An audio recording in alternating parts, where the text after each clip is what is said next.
안녕하십니까. 이동환 TV입니다. 오늘은 어린 왕을 지켜주시오 하는 이야기를 하고자 합니다. 구독 꼭 눌러주시기 바랍니다. 임금이 세상을 떠나면서 자신의 대를 이은 어린 왕의 보필을 부탁한 신하를 고명대신이라고 하며 어린 고아를 맡겼다고 하여 탁고지신이라고도 합니다.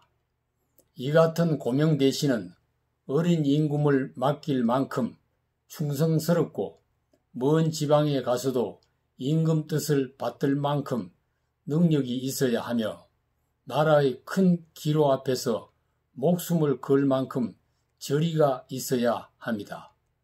이조 시대 문종이 세상을 떠나기 전에 어린 단종을 맡아달라는 부탁을 받은 고명대신은 김종서, 성삼문과 신숙주 같은 신하였습니다. 충성심이 없어 배신한 신숙주 같은 신하도 있었지만 충성심이 있어도 성삼문은 어린 왕을 지킬 수 있는 능력이 없었고 충성심도 있고 능력도 있었지만 김종서 장군은 정난을 예방하지 못하고 당하고 말았습니다.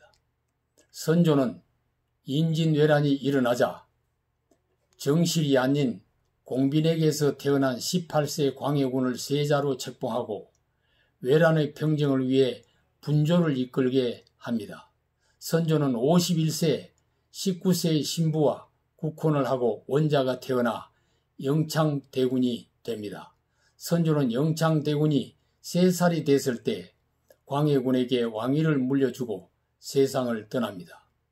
선조는 인목대비를 통해 광해군에게 형제 사랑하기를 내가 있을 때 같이 하고 누가 참수하는 자가 있어도 삼가 듣지 말라는 유언을 전했습니다. 그러나 광해는 그 유언을 받들지 못하고 간신들의 이간질에 넘어가 친형인 임해군도 죽이고 영창대군도 강화로 유배시켜 죽이고 인목대비는 서궁에 유폐시켰습니다. 그 당시에 영의정이었던 유경영은 영창대군을 지켜야 할 고명대신이었으나 광해군이 임금이 된 상황에서 영창대군을 지키는 것은 불가능했습니다. 유경영도 결국 함경도 경홍으로 유배되고 그곳에서 사약을 받았습니다.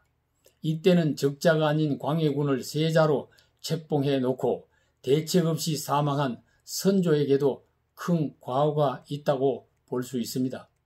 중국의 한 나라의 무왕은 재위 19년 만에 어린 아들 성왕을 남기고 죽었습니다.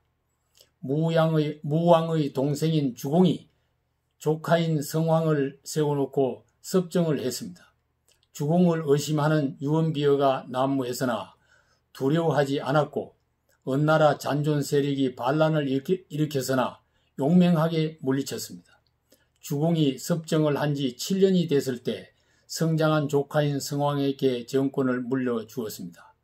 혹시 성왕이 게을리할까 두려워 무일이라는 글을 지어 경계를 삼도록 했습니다. 사마천은 사기에 주공은 성왕에게 정권을 물려주고 북쪽을 향해 신하의 자리에 서서 공경하고 삼가는 것이 마치 뭔가를 두려워하듯이 했다고 기록했습니다. 중국 역사의 주공 다음으로 훌륭한 고명대신은 한나라 무제 때 대장군 곽광이었습니다. 곽광은 20년 동안 한나라 무제에 충성을 다했던 사람입니다. 무제가 죽고 그의 위를 이어받은 소제는 그때 8살이었습니다. 무제는 곽광에게 김제일, 상홍양, 상광글 등을 고명대신으로 세워 함께 소제를 보필하게 했습니다. 한나라 무제가 사방한 후에 100년 동안 왕위가 지켜진 것은 무제의 현명한 용병술과 곽광의 고명대신 역할이 큰 원동력이 된 것입니다. 대한민국 건국 이후 최초로 취임한 박근혜 여성 대통령의 고명대신은 그 당시 새누리당 간부들이었습니다. 그러나 그때 그 자리에는 어린 조카 성왕을 7년이나 보필한 주공 같은 사람도 없었고 8살 난 소재를 모신 곽광 같은 사람도 없었습니다. 우리의 과거사인 어린 조카의 왕위를 강탈한 수양 같은 사람, 어린 단종을 배신한 신숙주 같은 사람, 단종을 지키지 못한 김종서 같은 사람이 있었습니다. 대책 없이 국혼을 하고 적자인 영창을 낳아놓고 왕위는 후궁의 둘째인 광해에게 물려주고 간 선조의 권력계승 실수가 처절한 살육의 비극을 만들었습니다. 이 같은 참국은 지금도 반복되고 있습니다.